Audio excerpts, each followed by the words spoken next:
11 o'clock and welcome to Chai and Wine. Could you check the mic? No, your mic. Yes, hello. Green? Yes, it is Okay. green. So we are ending this year's Chai and Wine, or the year with a Chai and Wine, which will be given by Dr. Shubhangi Das, who just last week defended her thesis and earned her PhD. And she has worked on many things, mainly on finding what could perhaps be useful in treating cancers. We all know that cancer is a dreadful condition. There is hardly anyone today who is not aware of somebody in personal contact who is not been stricken by cancer. We know at least somebody either in the relatives or in the locality. We hear this word. So what is cancer and what is being done to find cure or a treatment for it is what Shubhangi has worked on as a part of her PhD thesis. So she comes from West Bengal, and apart from doing her research in chemistry and cancer medication, she is also an avid classical dancer. So with this, it's all yours, Shubhangi. Thank you, Ulas, for this wonderful listing. I have to share my slide, right? Speak a bit louder for the audience in the hall.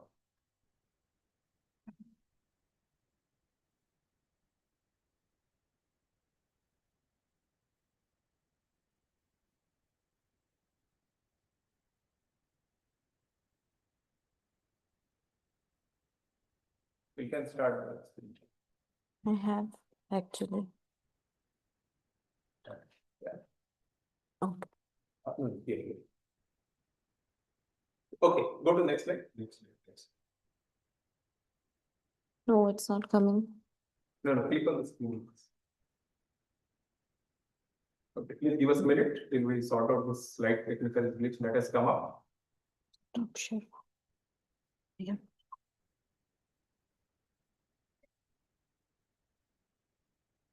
Screen 2, right? Stop here once.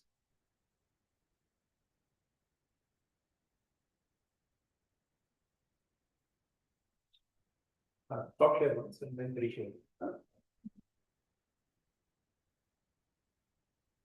नहीं हो रहा. Is your computer stuck? There's some issue with the Zoom. Okay, just check. Okay.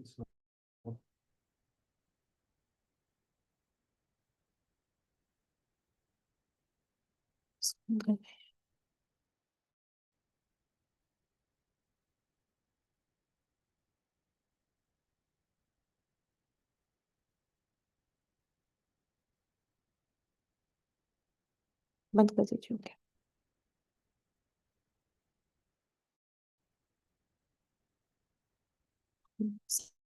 Some issue with the Zoom only.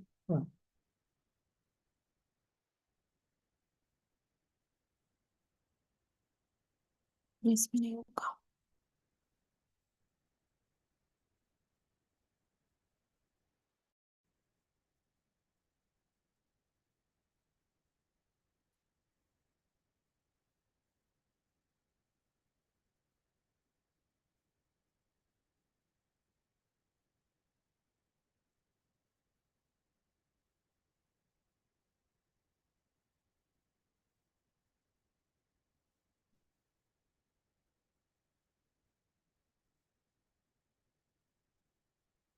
Okay, no problem. No problem. It happens. It happens. So meanwhile, could you talk to them about what exactly you are? Talk to the live audience. We'll sort out this technical issue. You start talking.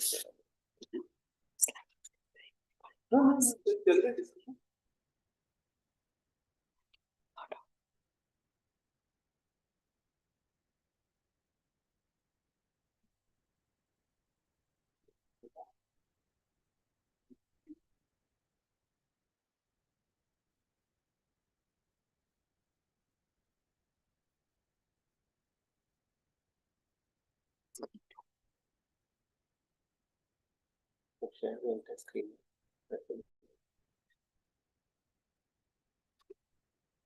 Okay.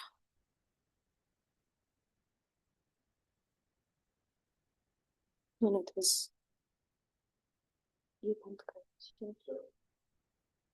This is coming here, but I can't see it here.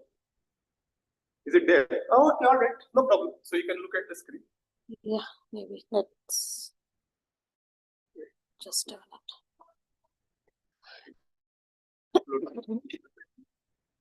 Okay. But what about in this? PowerPoint. Yes, this one. This.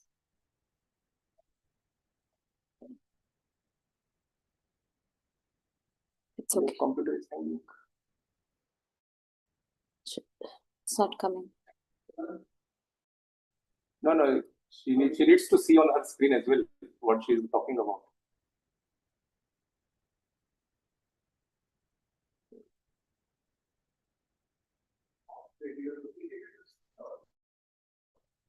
No, we have shared it, but on Zoom, I'm not able to see it here.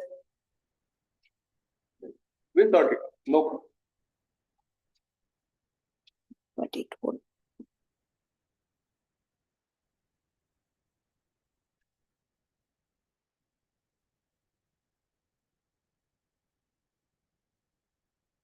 Okay. No, not this one. It is not working the same.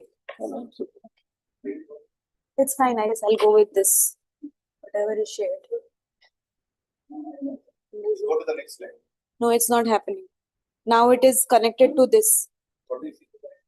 Same. You are seeing the screen, right? Okay. Has it changed?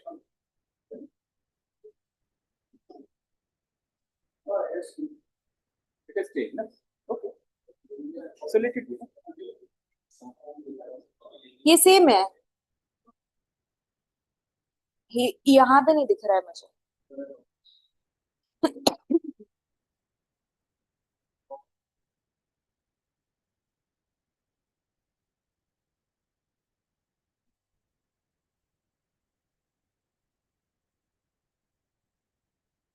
ये दिख रहा है सबको. It's okay. Leave it. रहने दीजिए इसको. Just let it be. हाँ. Change हो रहा है क्या? हाँ, हो रहा है. Okay. All right. So and probably you're waiting for people to arrive. So all yours now. Okay. Start. Yeah. Then you come with sort of simulation. He's about to start. And you can see here as long as people what yeah, Okay. start. Already late. Sorry for the delay, guys. So I'm working on anti-cancer, basically making cytotoxic chemical compounds to treat cancer. And so the title of the talk is Turning Cancer's Trick Against It. So first of all, what is cancer and how does it happen? So there are genetic mutations in the cell which leads to uncontrolled proliferation or division of cell. And once the cells start to grow, it becomes a huge lump of mass that we call as tumor, and which with time attains its malignant cancer, and it becomes malignant tumor. So but we have cell division happening in our body all the time. For example, if you get a cut, the cell divide to repair it, right? But the cells have their mechanism in which they say like, now stop, we are already like the cut is already repaired, now you don't have to continue divide the cell division process. Also, if there is some damaged cells, let's say there is some mutation, in fact there are mutations happening all the time in our body through various pollutants, carcinogens, but the normal cells have the mechanism which says, like, which instructs the cell to go for cell death or repairing.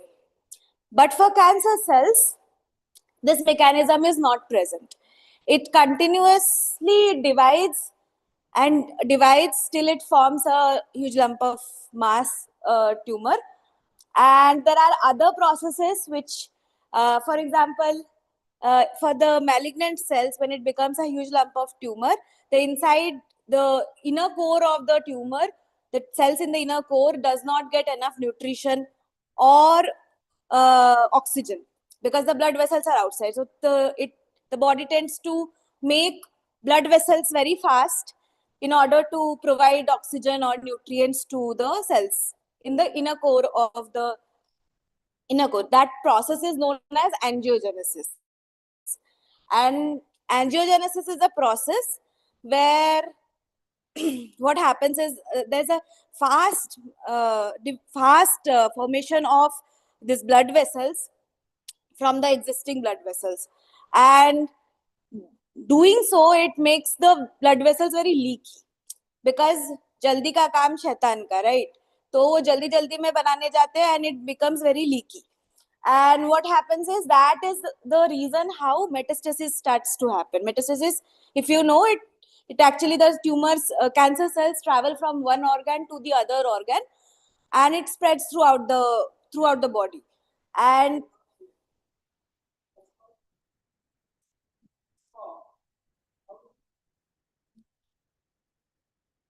sorry. Okay, so pre-malignant cells are, once the cell division starts and it continuously divides, it becomes, like for example, from like a small tumor, which we can call it as a pre-malignant cells, which have a different tumor environment inside the cells, like the things are bit closer to healthy cells, but in case of malignant tumor, it becomes a huge lump. Matlab, in if you see, it is in like millimeters. The tumor is in millimeters. The dimension of the tumor would be in millimeters, and that makes it, the environment inside the tumor is different from that of the healthy cells, and it becomes a malignant tumor. Yeah, no, it's fine.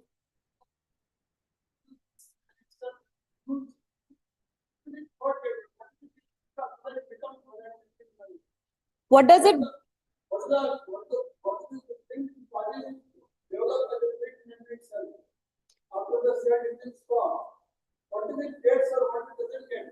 Okay, it does not, the cell division does not stop. Yes. Okay.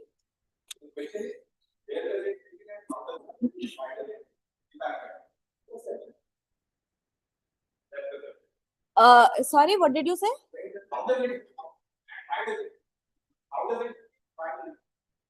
Okay, so where does it begin? It begins in the cancer cell, wherever the first mutation has happened. And how does it begin? It is mostly because of the mutation, as I have said, because of some pollutant or some carcinogens. There is mutation that is happening, and that mutation is leading to that uncontrolled cell death, uncontrolled proliferation. And one cell becomes two, then the two cells become 4 and 8, and so on and so forth. Yeah. Did I answer your question, or?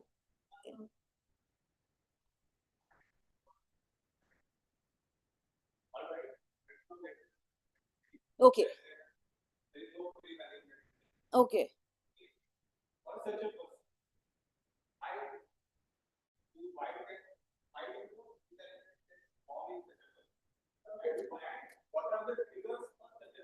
Okay. So there are reports on various individuals wherein there are certain genes that are knocked out on certain individuals, which would make them much more prone to have cancer than that of the other people.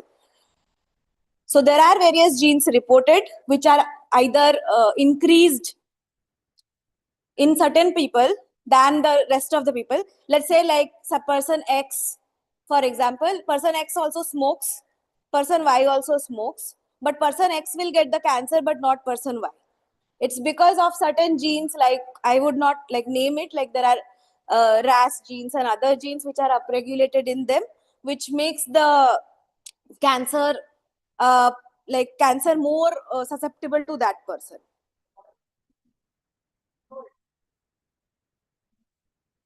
There is very less chance Although if the trigger is much higher, then we cannot really say that it will not happen. It is not known, as in there are cases where the gene profiling is fine, but still there will be.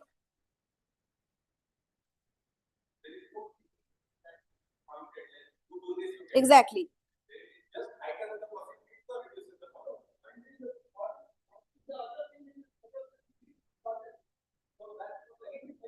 The the triggers also are important in this case.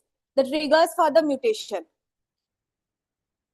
the lifestyle and the pollutants and whatever the triggers will are also important for the mutation to happen. But gene plays also a very important role. That's what I'm saying. Oncogenes, yes, right.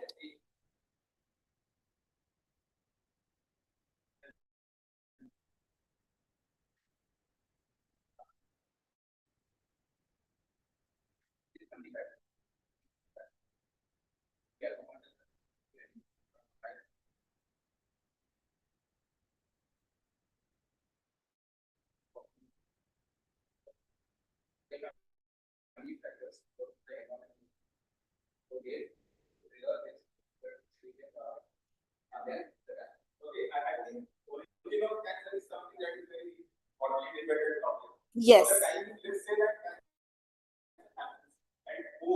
Okay.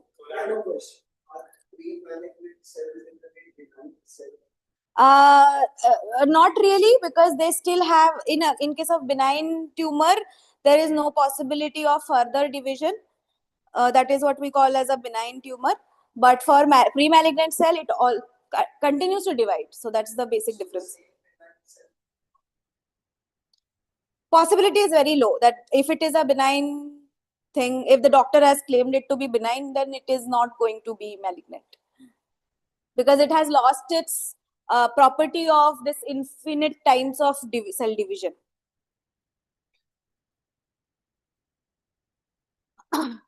So yes, and cancer happens to be the second leading cause of death by any diseases, and it is like 10 million deaths alone happened in 2020 due to cancer. And so cancer therapies are of like various types. Traditionally, people use surgery, radiotherapy, or chemotherapy. And so surgery is basically removing surgically the tumor. But often for metastasized cancer, it is not applicable, because it is already spreaded all over the body. So you need to give something that goes all over the body, and you cannot really perform surgery there. Radiotherapy and chemotherapy are the ones which can help in also metastasized uh, cancer. And so now currently there are other types of therapies that have emerged. One of them is immunotherapy, where they don't really give some cytotoxic molecule. They actually uh, improve our own immune cells to kill the cancer cells. So the same way how we act for like pathogens to for any pathogenic diseases, our immune cells act upon it. And we are trying, like people are trying to develop uh, therapy which can help the immune cells to act on the cancer cells. Also there is personalized therapy. As I was saying that gene profiling can be done nowadays. So with gene profiling, you can see if the certain medication will work on somebody or not, and what will be the doses of the medication, and these things can be easily understood. So but still, even if these are very fancy, this immunotherapy and personalized therapy are like sounding very cool, but still chemotherapy is the like gold standard process of therapy even now. So, and more than 50% of people having cancer are getting chemotherapy. So I'll be mostly focusing on chemotherapy, and also because I am a I'm from a chemistry background, so I am most interested in chemotherapy. Yes, so I'm coming to that, sir. So basically, what are different chemotherapeutic agents? They can be inorganic drugs, which are mostly platinum based compounds. They have cisplatin, carboplatin, and oxaliplatin. And there are organic drugs as well, like doxorubicin, gemcitabine, which are used for various types of cancer. So I would, so cisplatin, and interestingly, these drugs were developed in late 20th century. Like 1978 was the first time there was any like approved drug for cancer therapy. An interesting story about cisplatin is cisplatin was actually discovered in 1845. The metal salt itself was discovered in 1845, and but its biological activity or applications were not known till late 1970s. And 1970s, so the scientist who was working with it, his name is Barnett Rosenberg, and what he was doing is he was studying, interestingly, he was studying electric field, like uh, effect of electric field on cell division, on bacterial growth, because he thought that the cell division looks very similar to electric field, and if something can be triggered by an external electric field, that was some hypothesis that he thought. But suddenly he discovered that it inhibits bacterial growth, and it so happens that the electrode is actually platinum based electrode, which is actually forming cisplatin, uh, and that is how like it was actually inhibiting. Later on he found out that, and then he progressed to work on cancer cells as well, and he found that it was actually working for as an anti-cancer agent as well. And later they have modified the system to make different other types of platinum based uh, anti-cancer therapies. For example, if you see, they have just replaced the chlorides to some other organic moiety to give this kind of uh, drugs. And also there are different there are different organic drugs. So what do they basically target in the cells? Their major target is DNA. And why DNA? Because cancer is all about cell division, and DNA is the first stage where the cell division starts. It has to first replicate, and then transcription and replication should happen to have the cell division at the first place. And so you need to target DNA. It's like to stop the cell division process. And as Sir was saying, that what are the shortcomings of this current chemotherapeutic drugs? It comes with side effects, obviously. There are nausea, vomiting, hair loss, and other things, as well as the platinum drugs are known to cause kidney problems. Mostly, like kidney failure is one of the reasons why people die of cancer before even cancer hits them. It's very real. And also heart diseases. And another very big problem with this current chemotherapeutic treatments is onset of resistance. With several doses of drugs, chemotherapy going on, the cells tend to resist the activity of the compound. And so before understanding how we can uh, overcome these problems, we have to first understand how this kind of problem happens and what is the process of this. As I was saying about the different uh, progression processes of cancer, it is all dependent on various cell signaling processes. Inside the cells, there are various proteins which give signals to each other in order to have these kind of pathologies. And these like pathologies like proliferation and progression, like sustaining this proliferation, pathologies like inducing angiogenesis, and then one needs to activate metastasis, and the cancer cells will take more and more glucose in order to have more and more nutrients to grow. So metabolic reprogramming is needed. So these are various pathologies of cancer which are actually dependent on various cell signaling processes that is happening inside the cell, and they are extremely interconnected. Hence, the current chemotherapeutic drugs, which basically just acts on proliferation and progression and stopping it, won't be really helpful uh, much, as it is mono-targeted, and for a multifactorial disease like cancer, it is very difficult for us. And there is also treatment failure due to resistance. So an ideal candidate, we would hope that all of the pathologies should be inhibited by that particular drug. And towards this, scientists have come up with various ideas.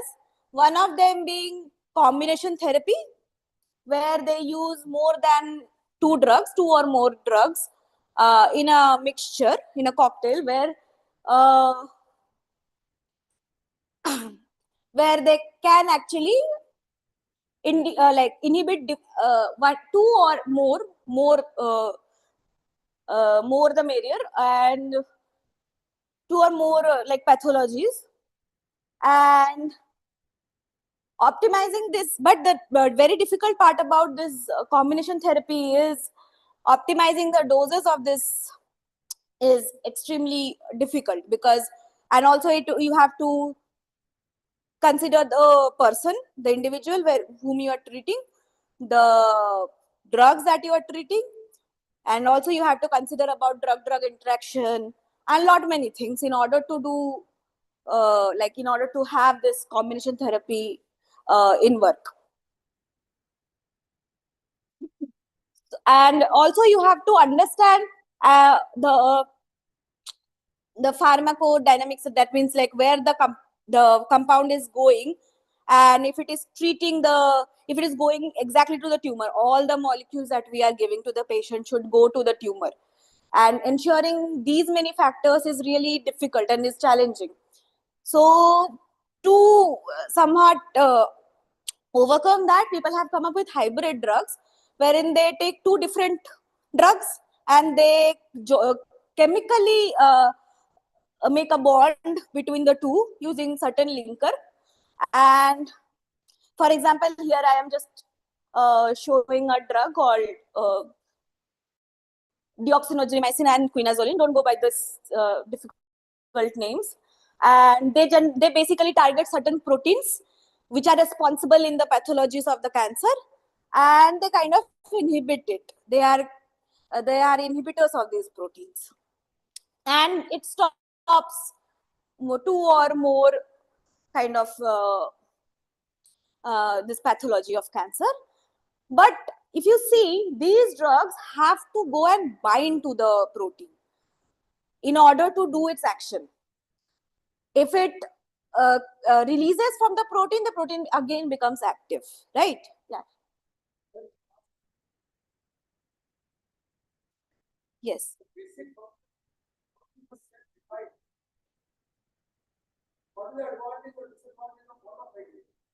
Autophagy. Okay. Yes. Faster.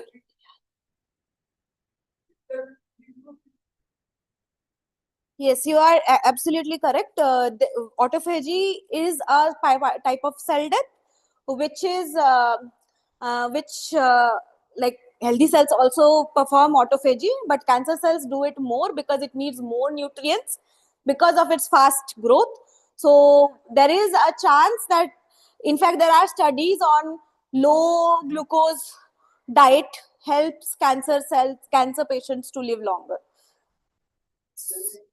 There are there are scientific like proofs, medical studies.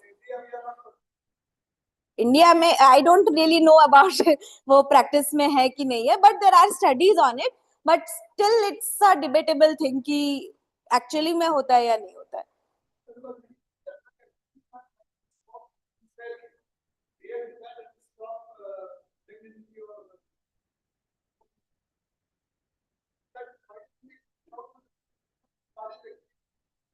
But it is very difficult because how long will you be starving?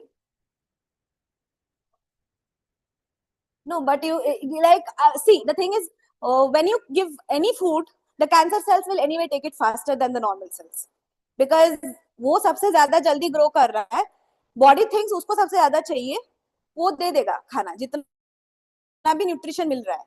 But आप ये this is not a way how you can live like longer. You need certain medications to stop it.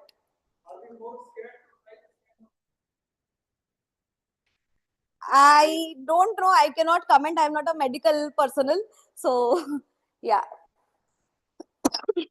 And my focus was on designing cytotoxic molecules. So, yes, what I was saying is if you see that these drugs have to bind to certain proteins in order to do its action, and but while doing so it gets consumed, right? Because if the proteins bind it and it is no longer functional, after it binds to the protein it is no longer functional. So there can be, and also the cancer cells are very smart that once they see that these kind of proteins are not functional, they tend to upregulate them. That means they tend to increase their concentration in the cells genetically. So that might lead to target-based resistance.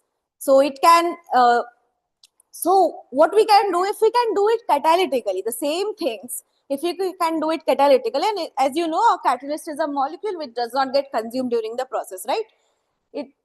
So the advantages would be, we will have a long-term effect and it will not be consumed during the process.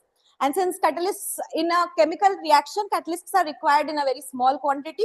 So this, like negligible, we can expect negligible side effects.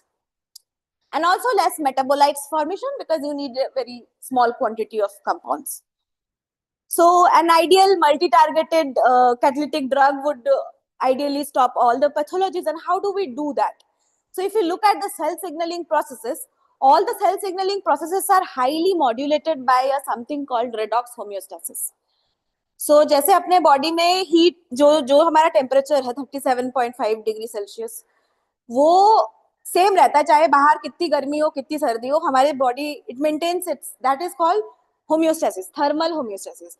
वैसे ही inside the cells the redox environment, कितना reductive species है कितना oxidative species है, ये सब कुछ maintain रहता है, which is called redox homeostasis. And that is extremely crucial for all these cell signaling processes जो मैंने अंदर ड्रॉ कर रखा है to happen.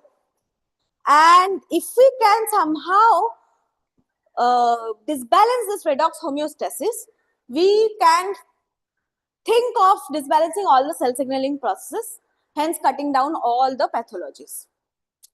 How we can do it? So we can either produce some species which are called reactive oxygen species, which are ROS, and they will increase the oxidative stress inside the cells, and they will finally go and destroy damaged DNA, proteins, and blah blah blah, and kill the cells. Or we can lower the protector molecules, which are various thiols, enzymes, amino acids, and etc. We can reduce the concentration of them inside the cells, and thus we can disbalance this redox homeostasis and stop the cellular function via the redox dependent signaling. So here we wanted to choose, before choosing the catalyst we want to work on, we wanted to choose the substrate which we want to work on. And the substrate was thiol containing proteins, because more than 90% of the mammalian proteins have a amino acid residue known as cysteine, which has a thiol head. And also there are other small molecular thiols like glutathione, and there are cysteine based small molecular thiols inside the cells, which is actually responsible for the glutathione being the major quencher of reactive oxygen species. That means it is essential for the cells to maintain the homeostasis. And also one important thing about these thiols are, often it is that drug resistance which happens for platinum based drugs are often caused by glutathione upregulation in the cancer cells. So glutathione forms a covalent bond with cisplatin, making it inactive. So often it is observed that resistance happens due to thiols. So we chose thiols because of that. And also thiols containing proteins are responsible for various progression of cancers like metastasis. It is important in survivability of cancer cells. So we wanted to catalytically multi-target this, because but if we just deplete if we just do one, but if we just, like, let's say if we just increase the ROS, as I was showing in the first thing, if we just decrease the ROS, the cancer cells are smart enough, they will also decrease the like they will increase this this thiols in order to maintain that redox homeostasis.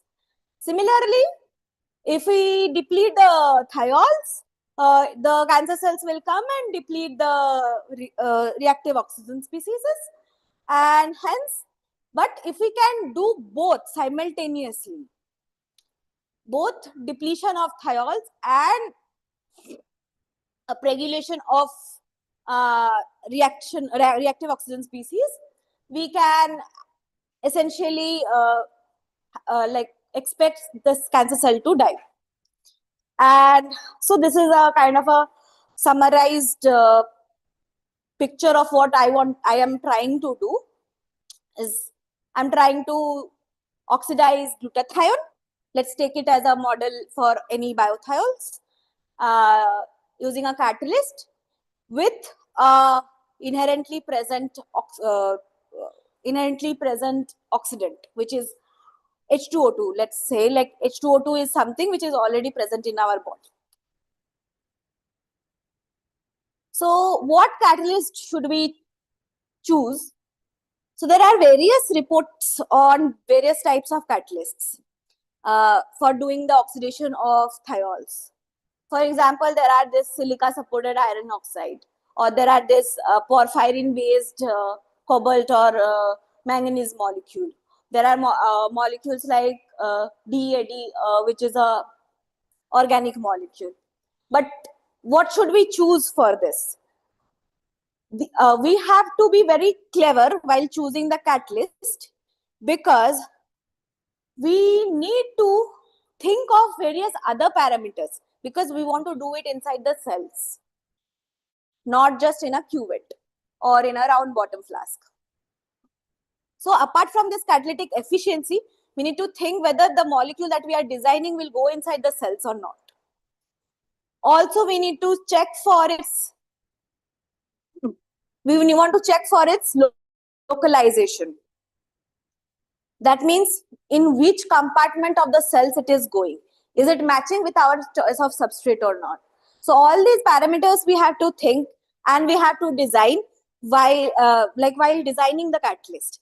So we have chosen this rhenium 5 oxo complex, which are in a cuvette, which are known to do this oxidation of these thiols using oxygen or using H2O2, which is also inherently present in our cells.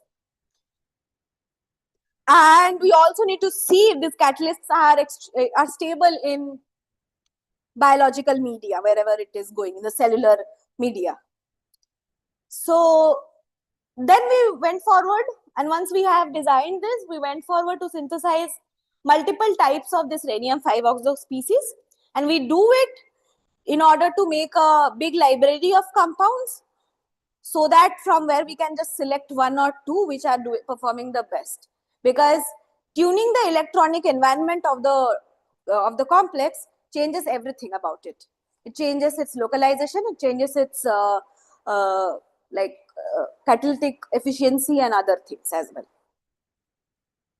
So we synthesized these 4 complex, and we have then characterized them using different spectroscopic tools like NMR, if you have heard of, then mass spectrometry, and other spectroscopic tools.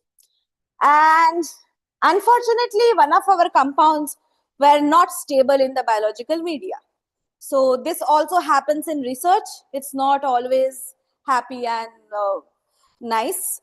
Sometimes we don't see, I will not call it as a failure, but we don't see positive results. So one of my compound was not stable, but the rest 3 were.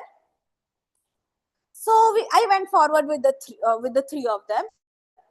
And then what I saw was this compound that was actually catalyzing oxidation of glutathione in a cuvette, in a round bottom flask, in a chemical setting.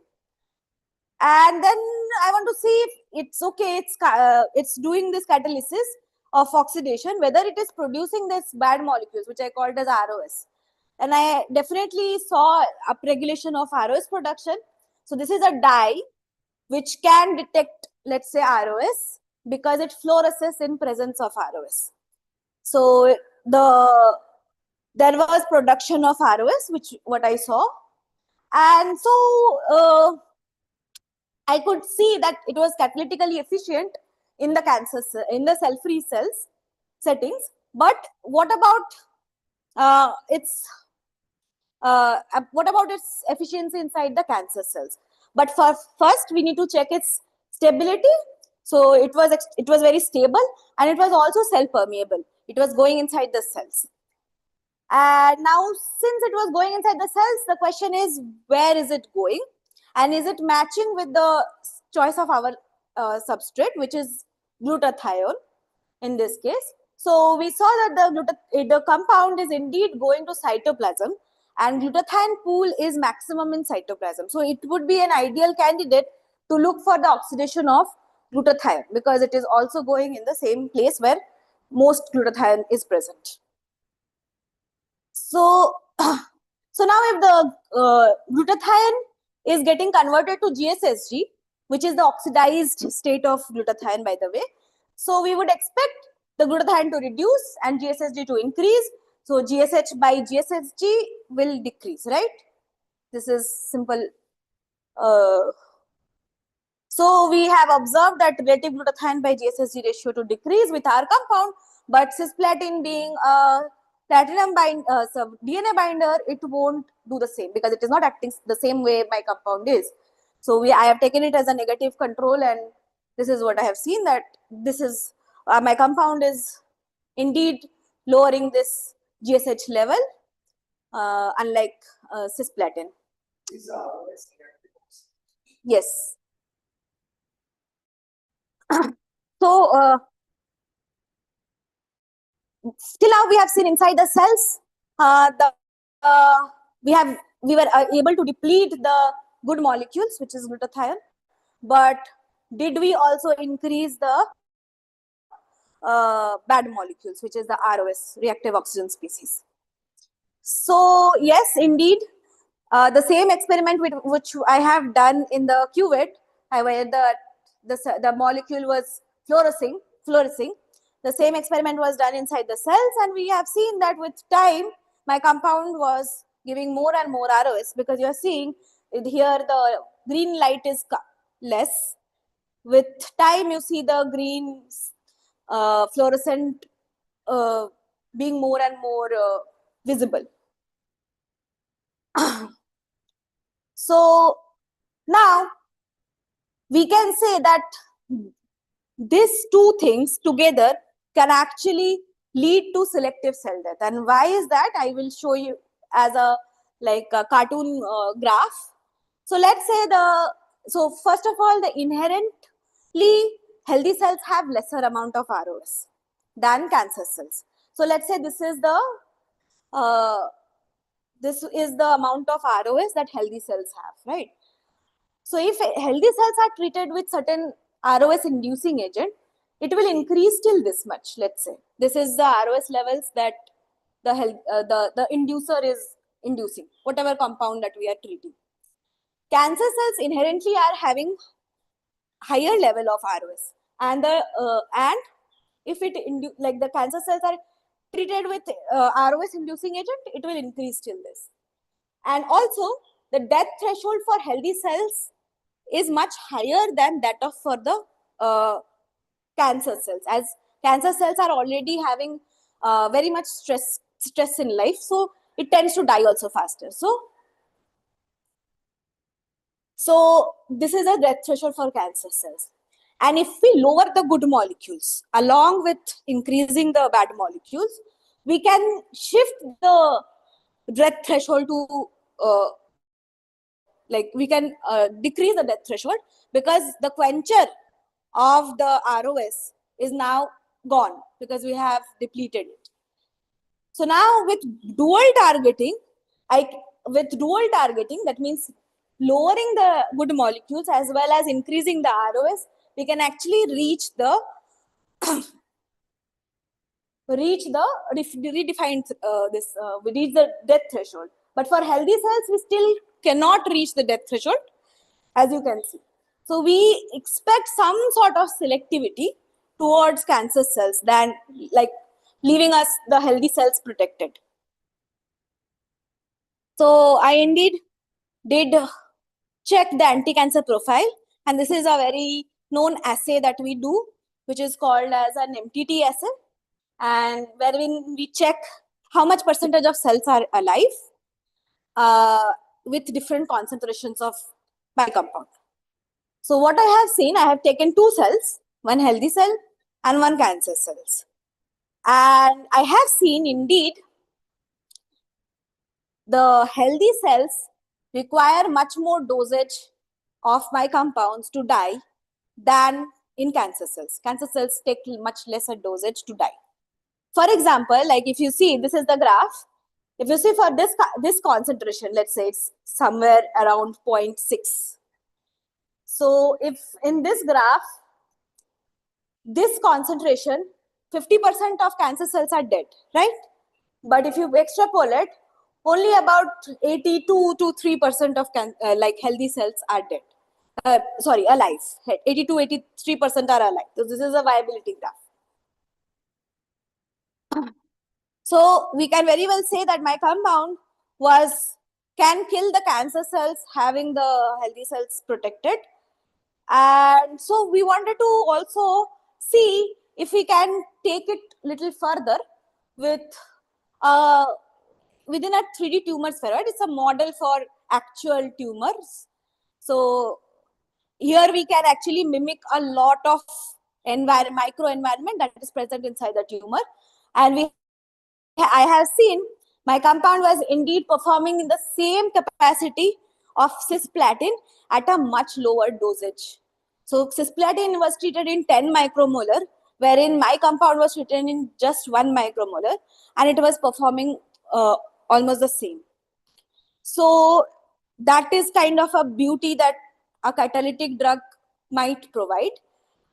So currently we are trying in animal models to see for other things like the pharmacokinetics, which are basically how the compound is taken in a tumor, because you have to administer it in the blood, it has to survive in the circulation, it has to reach the tumor and then kill the cells. So So we are doing basically testing in mice models, or like we are developing tumor, putting it in the mice, and then we administer our compounds and see how it is acting on it. So we check whether there is any tox. First of all, we should check how much dosage can I apply in the mice. Then we do for a efficacy study wherein we see like how long is it taking to make the tumor smaller if it is doing its job properly. And also we see like where it is going mostly. Like we do a biodistribution study where we take different tissue samples from different organs and we check where it is going mostly. Like let's say if the compound has a tendency to move mostly to lungs, let's say, then we can think of making it as a lung cancer treatment. So that way we have to think, we have to design. So that is what we are doing currently. Yes. Okay, so there are process. Yeah, so the question is, how do we get cancer in the mice? Yes. So it is actually immunocompromised mice. First of all, the immunity in the mice cells are compromised so that they can take up the tumor, because the tumors mostly are human cells or even mice cells tumors, because generally a normal person will not take up cancer if the person's immunity is fine. For an individual I'm talking about, for a human being. Similarly, mice also, they won't tend to take up a cancer cells unless their immunity is compromised. So first of all we need that. Then we do study in like different, mostly human cells, xenograft models.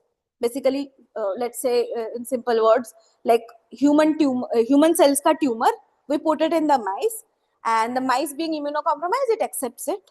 Wherever we put it, it sticks there.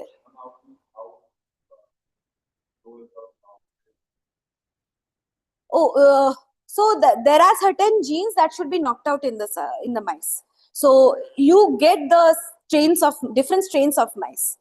So like the certain genes will be knocked out in that particular mice. So that is how we know.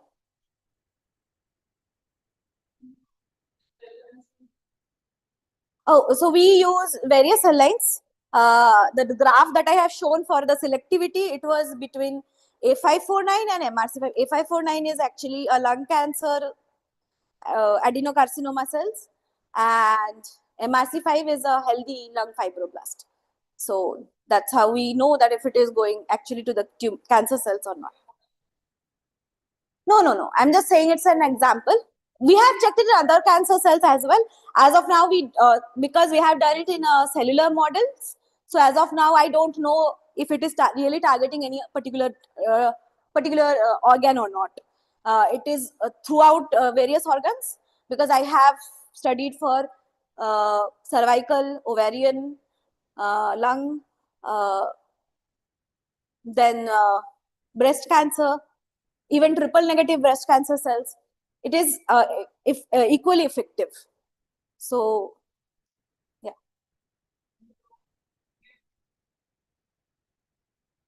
Huh. Yes, cell permeability is really good. It's better than cisplatin.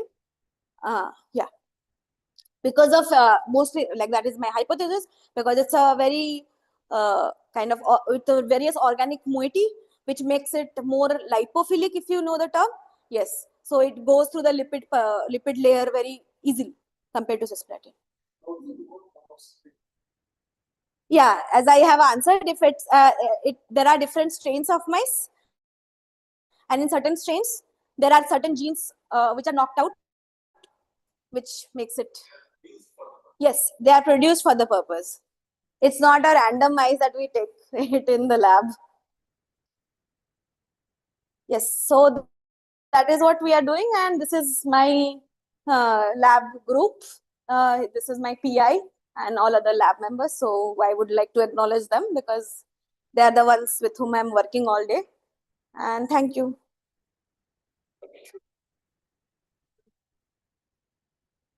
Yes. chlorine. So can you go back to the cells? The question is about that. This. Okay, one more. Yeah. So how do you know that GSH and GSSG are actually what you think they are? That's what. It's just basically saying that you give some medication. Okay. Permeating in a cell. Yeah. And it is doing some function. Okay. So do you know it like statistically, or are you able to capture a cell and study it? A single cell?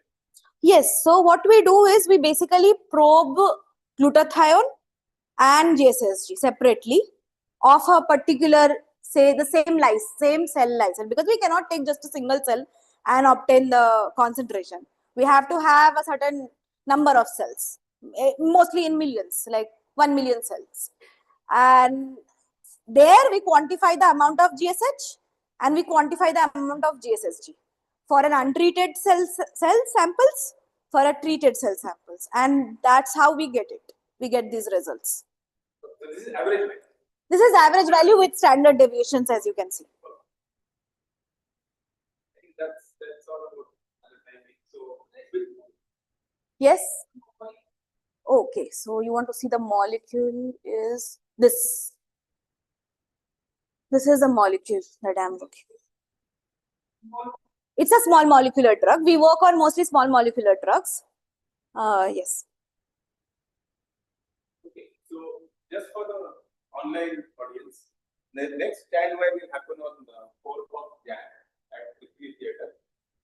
Okay, so we'll stop the live part now and then open the. Okay, so thank you again.